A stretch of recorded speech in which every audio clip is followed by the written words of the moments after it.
तो आप सभी का हमारे फिटर फाइटर चैनल में बहुत बहुत स्वागत है दोस्तों। जैसा कि आपको मालूम है कि भेल झांसी के अपेंडिक्स का पेपर 11 नवंबर को होने वाला है। तो उसी से रिलेटेड मैं आपको क्वेश्चन आज बताने वाला हूं। देखिए, मैंने 11 नवंबर इसमें डेट डाली हुई है। 11 नवंबर को पेपर होगा और वही क्वेश्चन मैं आपको बताऊंगा जो क्वेश्चन आपके एग्ज़ाम में आएंगे या उसी से रिलेटेड क्वेश्चन होंगे वो आएंगे, क्योंकि मैंने इस पेपर को दिया था और मुझे मालूम है कि इस पेपर में कैसे प्रश्न आते हैं। तो ये हमारे चैनल का कमिटमेंट है, वादा है कि हमारे जो भेल झांसी का अपेंडिक्स का पेपर होगा उसमें ज़रूर इन क्वेश्चन में से कुछ ना कुछ क्वेश्चन फंसेंगे और शायद पूरे क्वेश्चन फंस जाएं। तो ये हमारा फिटर फाइटर चैनल जो है भेल झांसी का है, झांसी एरिया में बना हुआ चैनल है। तो आप उसके क्वेश्चन को पढ़ें और समझें। तो हम क्वेश्चन शुरू करते हैं और हम सारे क्वेश्चन चैप्टर वाइज बताएंगे। देखिए, जैसे ये हमारा क्वेश्चन है पहले चैप्टर का। तो इस चैप्टर में से मैंने क्वेश्चन उठाए हैं। तो इसमें दो क्वेश्चन दिखाई दे रहा है आपको, पहला और दूसरा। तो दोनों क्वेश्चन बड़े ही इंपॉर्टेंट क्वेश्चन हैं। पहला क्वेश्चन मैं आपको समझाता हूँ और फिर दूसरा क्वेश्चन समझाता हूँ। पहला क्वेश्चन है, ग्राइंडिंग करते समय आँखों के बचाव के लिए यदि हम किसी ग्राइंडर को चला रहे हैं तो ग्राइंडर से एक चिंगारी निकलती है, वो आँखों में लग सकती है। तो हमें ग्राइंडर से जो चिंगारी निकलती है उस चिंगारी से हमें आँखों की बचाव के लिए सुरक्षा चश्मे का उपयोग करना है। तो इसका आंसर होगा बी आंसर। इसके बाद जो दूसरा सबसे मोस्ट क्वेश्चन है, पहले वाले से भी मोस्ट क्वेश्चन है ये, आग आग फैलाने के लिए आवश्यक तत्व होते हैं। तो मेरे मित्र, आग फैलाने के लिए आवश्यक तत्व हों या आग में मिले हुए तत्व हों, आग किस किस से मिलकर बनती है, आग में क्या क्या होता है, ये मैंने 4-5 क्वेश्चन आपको बता दिए। फिर से मैं बता देता हूँ।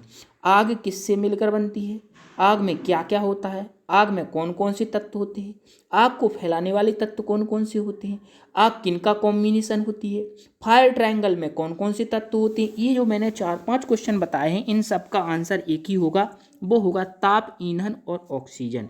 तो इसमें देखिए का आंसर आपका मैच कर रहा है ताप, ऑक्सीजन और ईंधन, और कोई भी आंसर इसमें मैच नहीं कर रहा है। तो पहले चैप्टर में ये दो क्वेश्चन, एक तो सेफ्टी से रिलेटेड कोई क्वेश्चन आएगा, आंखों के बचाव के लिए सुरक्षा चश्मे, सिर के बचाव के लिए हेलमेट और अपने चेस्ट के बचाव के लिए एप्रन, पैरों के बचाव के लिए जूते, ठीक है। तो ये हाथों के बचाव के लिए दस्ताने। तो इससे रिलेटेड कोई क्वेश्चन आएगा और आग से रिलेटेड कोई क्वेश्चन आएगा। तो मैंने दो क्वेश्चन बता दिए। अगले चैप्टर में हम पहुंचते हैं। अगले चैप्टर जो हमारा यंत्र का होता है उसमें से देखिए प्रत्यक्ष मापी औजार। तो औजार दो प्रकार के होते हैं, एक होता है प्रत्यक्ष मापी, एक होता है अप्रत्यक्ष मापी। तो जो हमारा प्रत्यक्ष मापी है वो है स्टैंडर्ड स्टील रूल, जिसे हम फुटा या मेजरिंग टेप के नाम से जानते हैं। तो ये प्रत्यक्ष मापी होते हैं। तो प्रत्यक्ष मापी और अप्रत्यक्ष मापी आपको मालूम होना चाहिए। प्रत्यक्ष मापी वो होती है जिसपे ग्रेजुएशन होती है। तो ये फर्स्ट नंबर का जो क्वेश्चन है इसका आंसर हो जाएगा प्रत्यक्ष मापी। और यदि अप्रत्यक्ष मापी बोला जाए तो ये तीनों आंसर में से कोई आंसर आपको देखने को मिलेगा। जैसे इसमें सी आंसर में ट्राई स्क्वायर दिया गया है, ये अप्रत्यक्ष मापी होता है, ये क्योंकि ये 90 डिग्री को चेक करता है, मापता नहीं। अब दूसरे क्वेश्चन को बताता हूं, फिर मैं दोनों में मोस्ट बताऊंगा कौन सा मोस्ट है।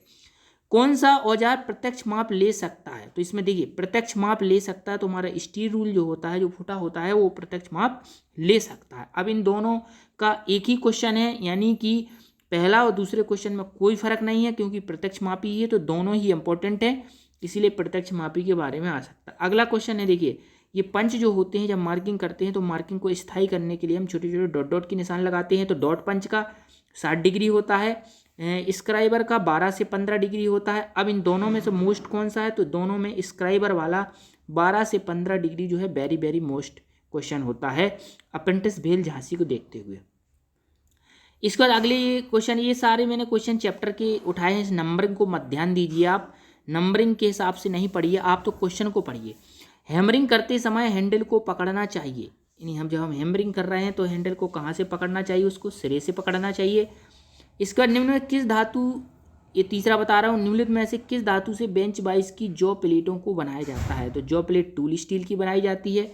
इसके बाद बेंच वाइज के जो कैसे खुलते हैं, देखिए ये क्वेश्चन है चौथा क्वेश्चन, बेंच वाइज के जो कैसे खुलते हैं, तो परस्पर समांतर खुलते हैं, ऐसे ऐसे होते हैं जबड़े। देखिए एक जबड़ा ऐसा होता है, एक जबड़ा ऐसे होता है, इस तरीके से ये पैरेलल खुलते हैं। अब तीनों में से मोस्ट कौन सा है, तो तीनों में से मोस्ट है इसका चौथा क्वेश्चन, बेंच वाइज के जो कैसे खुलते हैं, बेंच वाइज के जो समांतर खुलते हैं। अगला क्वेश्चन हम चलते हैं, देखिए ये इसमें दिया है, स्टील के पतले पाइप को काटने के लिए किस पिच के हेक्सा ब्लेड का प्रयोग करते हैं। स्टील की जगह कोई भी मटेरियल हो, लेकिन अगर पतला पाइप उसमें दिया गया है तो उसके लिए 0.8 mm वाले पिच वाले हेक्सा ब्लेड का उपयोग करते हैं। तो इसका आंसर होगा का यानी ये आंसर माना जाएगा। कास्ट आयरन की हेक्साइंग करने के लिए किस कूलेंट का प्रयोग करते हैं। तो कास्ट आयरन जो है सूखा हवा से होता है या कंप्रेस्ड एयर होता है। ये दोनों ही इंपॉर्टेंट क्वेश्चन है, पहला वाला भी मोस्ट क्वेश्चन है और दूसरा वाला भी मोस्ट क्वेश्चन, इसलिए किसी को इस क्वेश्चनों को नहीं छोड़ना है, दोनों क्वेश्चन आपको याद करने हैं। अगला है, फाइल का कटिंग एक्शन किस पर निर्भर करता है। फाइल का कटिंग एक्शन जो है फाइल के आकार और साइज, दांतों की व्यवस्था, फाइल की स्पेसिंग, ये तीनों आंसर सही हैं। ए, बी और सी तीनों सही हैं, इसलिए इसका सभी आंसर सही हो जाएगा। ये वेरी वेरी मोस्ट क्वेश्चन है अप्रेंटिस को ध्यान में रखते हुए। कीवे काटने के लिए किस चीजल का प्रयोग करते हैं। तो इसे हम कैप चीजल या क्रॉस कट चीजल का उपयोग करते हैं, इसका बी आंसर हो जाएगा। तो इन दोनों अगर 3 और 4 में अगर हम कंपेयरनेस करें तो 3 इसका वेरी मोस्ट क्वेश्चन, वैसे चौथा भी कम नहीं है, लेकिन अगर दोनों में दिया जाए नंबरिंग तो 100% 3 को दिया जाएगा और 90% 4 को दिया जाएगा। इसके बाद ये 5वां क्वेश्चन भी दिया गया है कि फाइल के सेफेज का प्रयोग किस लिए किया जाता है। तो फाइल में जो सेफेज फाइल होती है इसका उपयोग किया जाता है, जैसे 2 भुजाएं 90 डिग्री में होती हैं तो एक भुजा को हमें घिसना हो, मान लीजिए इस भुजा को हमें घिसना होता है और नीचे वाली भुजा को नहीं घिसना होता है, तो इसका उपयोग ऐसा करने के लिए कि एक ही भुजा में घिसाई हो, दूसरी भुजा में घिसाई ना हो, तो इसके लिए हम सेफेज फाइल का उपयोग करते हैं। तो इसका फर्स्ट आंसर का आंसर राइट आंसर होगा, सीमावर्ती भुजा को बचाने के लिए, एक भुजा को घिसने के लिए, एक भुजा को बचाने के लिए। अगला क्वेश्चन है अपना, अब ये हमारा मेटल से रिलेटेड क्वेश्चन, तो मेटल से रिलेटेड क्वेश्चन एक क्वेश्चन जरूर आएगा, मैं इनमें बताऊंगा कौन सा मोस्ट है। धातु के किस गुण के कारण, पहला क्वेश्चन मैं बता रहा हूँ, के कारण वह टूटता नहीं है। जिस गुण के कारण वो टूटता नहीं है, यानी उस पर लोड भी पड़ जाता है पर टूटता नहीं है, तो वो जो गुण होता है उसे बोलते हैं स्ट्रेंथ। तो इसका आंसर सी आंसर होगा सही। दूसरा क्वेश्चन बता रहा हूँ, धातु के किस गुण के कारण उस पर बार बार लोडिंग और ट्विस्टिंग किया जाए तो टूटता नहीं है। तो उसको हम बोलते हैं, जब हम उसको ट्विस्ट करते हैं वो टूटता नहीं है तो उसको बोलते हैं हम टफनेस, क्योंकि जब किसी चीज़ को मरोड़ा जाता है, मरोड़ने पर ना टूटे तो उसे टफनेस कहते हैं। तीसरा क्वेश्चन, इसी की ब्रिटलनेस कम करके और टफनेस बढ़ाने वाली विधि कौन सी होती है। तो उसे बोलते हैं टेम्परिंग। इसके बाद, हार्ड किए हुए टूल की अंदरूनी स्ट्रेसों को दूर करने के लिए हीट ट्रीटमेंट की कौन सी विधि दूर की जाती है। तो इसके लिए हम नॉर्मलाइजिंग करते हैं। अब इसमें मोस्ट कौन से क्वेश्चन है, तो इसमें थर्ड क्वेश्चन ज़्यादा मोस्ट क्वेश्चन है और फोर्थ भी मोस्ट है। वैसे तो चारों ही मोस्ट है, मैंने चारों बता दिए हैं, लेकिन ज़्यादा आने की संभावना किसकी है, तो थर्ड और फोर्थ की संभावना है कि ब्रिटलनेस कम करके टफनेस बढ़ाई जाती है। तो टेम्परिंग, और स्ट्रेस को खत्म किया जाता है वो नॉर्मलाइजिंग से खत्म किया जाता है। अगला एक और इसमें 5th नंबर क्वेश्चन है, वो भी मैं आंसर तो बता ही दूंगा। निम्नलिखित में से किस गुण के कारण तारों के रूप में खींचा जा सकता है। तो तारों के रूप में डक्टिलिटी के द्वारा खींचा जाता है। तो इसका आंसर सी आंसर होगा। अगला क्वेश्चन है, ये क्वेश्चन मैंने बता दिए, दोबारा रिपीट हो गए हैं। अगला आगे बढ़ते हैं, इसमें ये हमारा फर्स्ट नंबर क्वेश्चन है, इंस्ट्रूमेंट के माप लेने वाले फेस पर धूल के कण जमने के कारण कौन सी त्रुटि आती है। तो धूल के कण जमने के कारण इसमें हमारी कांटेक्ट त्रुटि आती है, क्योंकि उससे सही कांटेक्ट नहीं हो पाता है। अगला दूसरा नंबर क्वेश्चन है, मीट्रिक आउटसाइड माइक्रोमीटर पर स्पिंडल में जो चूड़ी होती है उसका कितना पिच होता है। तो उसका पिच होता है 0.5 mm, बी आंसर होगा।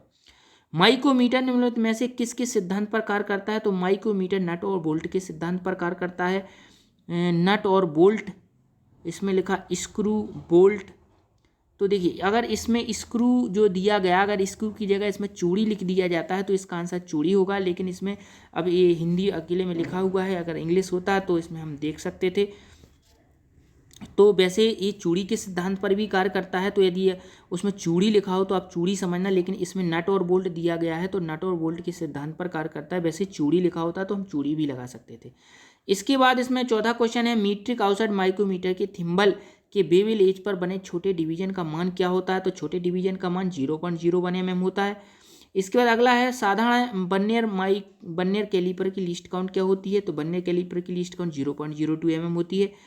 इसके बाद एक क्वेश्चन इसमें और है, 6वां क्वेश्चन मैं बताऊंगा, पहले मैं 5 में बता देता हूँ कि 5 में कौन सा मोस्ट क्वेश्चन है। तो 5 में इसमें जो सबसे मोस्ट क्वेश्चन है वो 5वां क्वेश्चन वेरी मोस्ट क्वेश्चन है। पाँचवां क्वेश्चन मोस्ट है इसमें से। और इसमें ऊपर दिख के मैं बता देता हूँ, और इसमें एक क्वेश्चन लिखा हुआ नहीं है, वो होता है कि बर्नियर कैलिपर की लीस्ट काउंट 0.02 mm होती है और माइक्रोमीटर की लीस्ट काउंट क्या होती है, तो माइक्रोमीटर की लीस्ट काउंट 0.01 mm होती है। तो ये दो क्वेश्चन मोस्ट होते हैं। वैसे भी इन सारे क्वेश्चनों को आप पढ़ लीजिए। अगला क्वेश्चन जो इसमें छूट गया था वो मैं बता देता हूँ। ये छठवां क्वेश्चन छूट गया था, तो ये भी बहुत वेरी वेरी मोस्ट क्वेश्चन है। छठवां क्वेश्चन, एक कोई भी माइक्रोमीटर है, उसमें 0.03 mm की पॉजिटिव एरर है और माइक्रोमीटर इतनी रीडिंग दे रहा है, तो आपको क्या करना है, पॉजिटिव एरर को क्या किया जाता है, घटाया जाता है। तो इसमें से 20.43 जो लिखा हुआ है, इसमें से 0.03 हम घटा देंगे, तो इसमें घटाएंगे तो 20.40 आंसर आएगा। तो इसका आंसर राइट आंसर होगा। बिल्कुल आप रट लीजिए, बार बार बिल्कुल जपिए इसको मंत्र की तरह, क्योंकि ये क्वेश्चन या तो पॉजिटिव एरर का आएगा या निगेटिव एरर का आएगा। पॉजिटिव को घटाना है, निगेटिव को जोड़ना है। अगले क्वेश्चन ये आ जाते हैं। ये देखिए इसमें कितने क्वेश्चन हैं, इसमें हैं 3 4 5 6 7 5 क्वेश्चन है। तो पांचों के पहले मैं आंसर बता देता हूँ, फिर मोस्ट बता देता हूँ। जिस जॉइंट में एक सीट का असरा दूसरी सीट पर को ध्यान रखना है। तो जब पर रखा जाता है तो लेफ्ट जॉइंट कहते हैं। तो इसका आंसर होगा बी आंसर। पर मतलब लेफ्ट एक दूसरे के ऊपर रखकर। जॉब को 90 डिग्री वाले बेंड के साथ बनाने के लिए किस नोच का प्रयोग करते हैं? हमें 90 डिग्री बेंड करना है, तो कौन से नोच का प्रयोग करेंगे? तो 90 डिग्री बनाने के लिए हम करते हैं किस नोच का, वी नोच का उपयोग करते हैं, क्योंकि वी नोच 90 डिग्री में होती है। तो इसका चौथे क्वेश्चन का आंसर हो जाएगा का। पांचवें क्वेश्चन को पढ़ता हूँ। निम्नलिखित में से किस स्टेक से डबल एंडेड आश्रय मिलता है? तो इसमें हॉर्स स्टेक से मिलता है। इसका आंसर होगा सी, हॉर्स स्टेक। कॉपर और ब्रास की सीटें होती हैं, तो कॉपर और ब्रास जो होता है हमारा, इसके तार बनाए जाते हैं। तो ये मेलेबल और डक्टाइल होती हैं, हार्ड नहीं होती हैं। तो हार्ड वाले 3 में दिए गए हैं, ए, बी और सी में, तो तीनों गलत हैं। तो इसका फोर्थ आंसर राइट आंसर होगा डी। इसके बाद मैं चौथा क्वेश्चन, जो लास्ट क्वेश्चन था 7वां, वो बता देता हूँ। एल्युमिनियम की सीटों को प्रयोग में लाने के लिए निम्नलिखित में से कौन सा मुख्य कारण होता है? तो एल्युमिनियम की सीटें हल्की होती हैं, हल्कापन इसमें होता है, तो ये उपयोग में लाई जाती है। अब इनमें मैं मेन इसका मोस्ट क्वेश्चन बता देता हूँ कौन सा। तो इसमें वेरी वेरी मोस्ट क्वेश्चन है, फोर्थ क्वेश्चन सबसे इंपॉर्टेंट क्वेश्चन है। फोर्थ क्वेश्चन कि 90 डिग्री में सीट को बनाने के लिए, और इसमें छठवां क्वेश्चन मोस्ट क्वेश्चन है, छठवां कि कॉपर और ब्रास की सीटें, और सातवां भी इंपॉर्टेंट क्वेश्चन है। तो सारे मैंने आंसर बता दिए, जो जो मोस्ट है उनको थोड़ा ज़्यादा फोकस कीजिए आप लोग। स्विच ब्लॉक की धातु, ये वेरी वेरी मोस्ट क्वेश्चन है। स्विच ब्लॉक की धातु वेरी वेरी मोस्ट, पहला क्वेश्चन। तो कास्ट आयरन के स्विच ब्लॉक बनाए जाते हैं।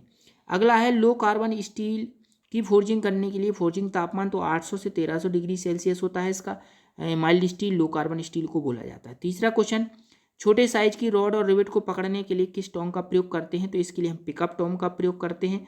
तो इसमें जो तीनों क्वेश्चन के मैंने आंसर बताए, लेकिन फर्स्ट क्वेश्चन सबसे इंपॉर्टेंट क्वेश्चन है, स्विच ब्लॉक किसके होते हैं? कास्ट आयरन के होते हैं। अगला इसमें कितने क्वेश्चन है, मैं सारे क्वेश्चन बताता जाऊंगा और उसका मोस्ट भी बताता जाऊंगा। पहला क्वेश्चन, ब्रेज वेल्डिंग करने के लिए कौन सी गैस फ्लेम का उपयोग करते हैं? यानी ब्रेजिंग करने के लिए किस फ्लेम का उपयोग करते हैं? तो इसके लिए हम ऑक्सीडाइजिंग फ्लेम का उपयोग करते हैं। इसका बी या खा आंसर हो जाएगा। गैस वेल्डिंग के दौरान फ्लैशबैक की स्थिति में तुरंत क्या करना चाहिए? फ्लैशबैक जो होता है, इसमें क्या होता है, जो टॉर्च के अंदर आग चली जाती है तो फरफर की आवाज़ करने लगती है, यानी कि टॉर्च के अंदर आग लग जाती है। तो इसके लिए हमें क्या करना चाहिए? इसके लिए हम ऑक्सीजन बिलो पाइप को बंद करना चाहिए। जब भी कोई दुर्घटना की स्थिति होती है तो हमें ऑक्सीजन बिलो पाइप को तुरंत से बंद करना है। तो इसको आप ध्यान रखेंगे, ऑक्सीजन को ही बंद करना है जब भी टॉर्च के अंदर आग लग जाती है या कोई समस्या आ जाती है। तो तीसरा क्वेश्चन मैं पढ़ता हूँ। तीसरा क्वेश्चन है, निम्नलिखित में से किस पोजीशन में वेल्डिंग करना आसान होता है? तो वेल्डिंग करना हमारे किस पोजीशन में आसान होता है? तो हमारा जो वेल्डिंग होती है फ्लैट पोजीशन में, फ्लैट वेल्डिंग। अब फ्लैट और हॉरिजॉन्टल दो दी गई हैं, तो किस पोजीशन में वेल्डिंग करना आसान होता है, फ्लैट पोजीशन या हॉरिजॉन्टल पोजीशन?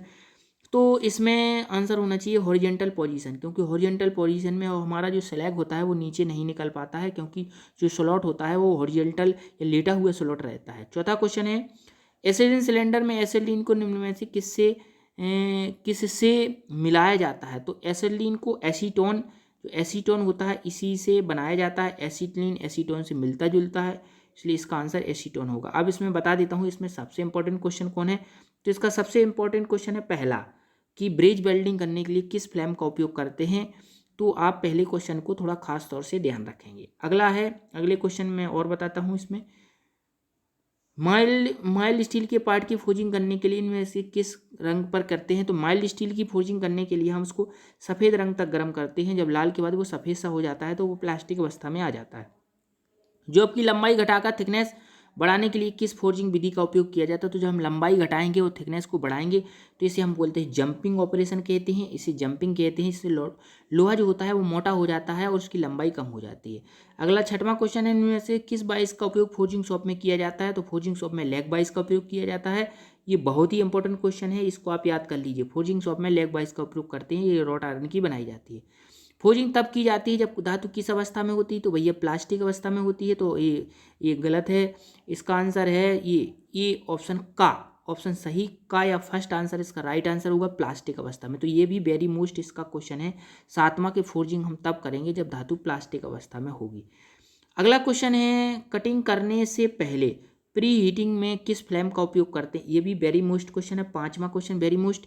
इसके लिए हम न्यूट्रल फ्लेम का उपयोग करते हैं क्योंकि इससे जॉब पर कोई इफेक्ट नहीं पड़ता है न्यूट्रल फ्लेम में। 6वां क्वेश्चन है, निम्नलिखित में से किस वेल्डिंग में एसी सप्लाई को डीसी सप्लाई में परिवर्तित किया जाता है? तो जो हमारा एसी से डीसी में परिवर्तित करने के लिए रेक्टिफायर होता है। ये भी वेरी मोस्ट क्वेश्चन है, 6वां क्वेश्चन रेक्टिफायर।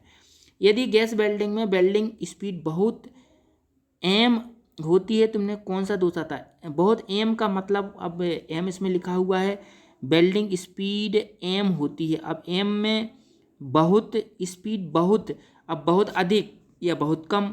तो देखिए बहुत अधिक यदि स्पीड होगी तो बीड जो है कम ऊंची बनेगी। जो बीड बनेगी वो पतली बीड बनेगी। तो इसमें देख लेते हैं वेल्डिंग स्पीड, इसका क्वेश्चन का डाउट दिया गया है। इसमें स्पीड का कुछ बोला नहीं गया, क्या बहुत कम होगी। तो एम लिखा है तो ये एम को हम कम समझ ले रहे हैं क्योंकि एम मान लीजिए का छूट गया होगा टाइपिंग में, तो इसको हम कम समझ लेते हैं। जब बीड वेल्डिंग की स्पीड बहुत कम होगी तो कम होने से हमारी जो बीड बनेगी वो ऊंची बीड बनेगी। तो बीड बनेगी तो बीड की अपर्याप्त ऊंचाई यानी बीड अधिक ऊंची बन जाएगी। तो इसका घ आंसर हो जाएगा डी आंसर। तो दोस्तों ये रहे हमारे क्वेश्चन। हम ये क्वेश्चन आपको मोस्ट और सारे जो क्वेश्चन आने की संभावना ये सब बताते रहेंगे। तो दोस्तों यदि क्वेश्चन आपको अच्छे लगें तो हमारे चैनल फिटर फाइटर झांसी के चैनल को सब्सक्राइब करें और बेल आइकन दबाएं ताकि जो भी हम अप्रेंटिस या एग्जाम से रिलेटेड जो भी हम अपडेट लाएं वो आप तक पहुंच सके। और वीडियो को अधिक से अधिक शेयर करें क्योंकि आपके शेयर करने से जब अधिक व्यू आएंगे तो ये जो चैनल के जो फाउंडर हैं उनको और अधिक अच्छे वीडियो बनाने का प्रेरणा मिलेगी। तो आज के लिए इतना ही, ओके। और नेक्स्ट वीडियो में अपलोड ज़रूर करूँगा। एग्ज़ाम के पहले बहुत सारे वीडियो में अपलोड करूँगा तो आप उन वीडियो को देखें और आप एग्ज़ाम में बहुत अच्छा करके दिखाएं।